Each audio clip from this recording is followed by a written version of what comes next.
PSM certification exam prepare பண்ணுறீங்கன்னா இந்த video டிஸ்கிரிப்ஷனில் பிளேலிஸ்ட் லிங்க் கொடுத்துருக்கேன். அந்த வீடியோஸை யூஸ்ஃபுல்லாக யூஸ் பண்ணிக்கோங்க.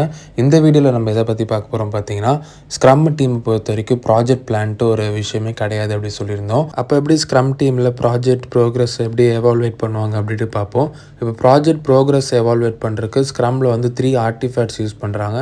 இந்த ஆர்டிஃபேக்ட்ஸ்ட்டு வேர்டுக்கு நிறையா இடத்துல பார்ப்பீங்க. அப்படின்னா என்ன மீனிங்ட்டு நான் சொல்லிடுறேன்.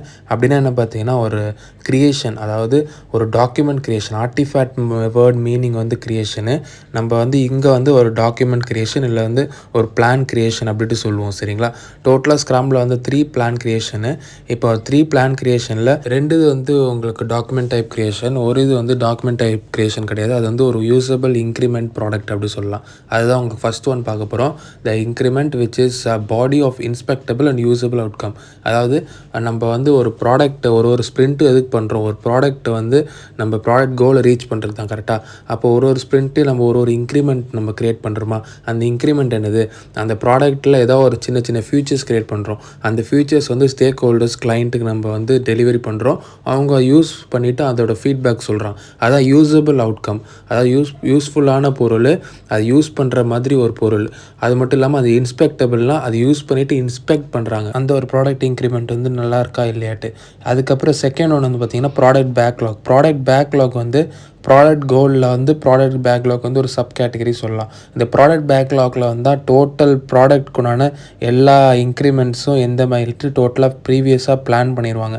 அந்த பிளானிங்கில் ஏதாவது ஃபர்தராக சேஞ்சஸ் இருந்தாலும் அதையும் ஏற்றுப்பாங்க. அந்த சேஞ்சஸ்க்கு ஏற்ற மாதிரி திருப்பியும் ப்ராடக்ட் பேக்லாக்கை சேஞ்ச் பண்ணிப்பாங்க. இந்த ப்ராடக்ட் பேக்லாகில் இருந்தால் ஒரு ஸ்ப்ரிண்ட் நம்ம க்ரியேட் பண்ணுவோம். அந்த ஈச் ஸ்ப்ரிண்ட்லேயும் இப்போ ஸ்ப்ரிண்ட் பேக்லாக்டு இருக்கும். அதுதான் third artifact, sprint backlog. Sprint பேக்லாகில் வந்து அந்த ஒரு பர்டிகுலர் டீம் வந்து அந்த ஸ்ப்ரிண்ட், ஒரு ஸ்ப்ரிண்ட்னா 1 வீக் 2 வீக்கில் என்ன பண்ணணுன்ட்டு அது ஒரு பிளான் தான் ஸ்ப்ரிண்ட் பேக்லாக். இந்த ஸ்ப்ரிண்ட் பேக்லாகில் வந்து என்னெல்லாம் இருக்கும் பார்த்தீங்கன்னா, ஸ்ப்ரிண்ட் கோல் இருக்கும். ஸ்ப்ரிண்ட் கோல் வந்து அந்த ஸ்ப்ரிண்ட்டில் என்ன ஒரு கோல், என்ன ஒரு ப்ராடக்ட் இன்க்ரிமெண்ட் பண்ணணும், அதான் ஸ்ப்ரிண்ட் கோல். அது என்னவாக இருக்கணும்ட்டு ஒய். அதுக்கப்புறம் அந்த ஸ்ப்ரிண்ட் கோலுக்குண்டான சப் பேக்லாக்ஸ் அதெல்லாம் வந்து என்னென்ன வாட். அதுக்கப்புறம் உங்களுக்கு அது எப்படி பண்ணணும், ஹவ்.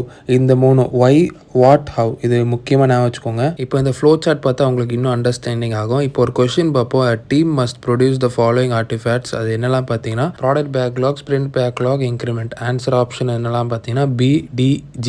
இது எதுனாலட்டு ஆன்சர் எக்ஸ்ப்ளனேஷன் கொடுத்துருக்கேன், ஜஸ்ட் ரெஃபர் பண்ணிக்கோங்க. நம்ம இவ்வளோ நேரம் டிஸ்கஸ் பண்ணது தான்.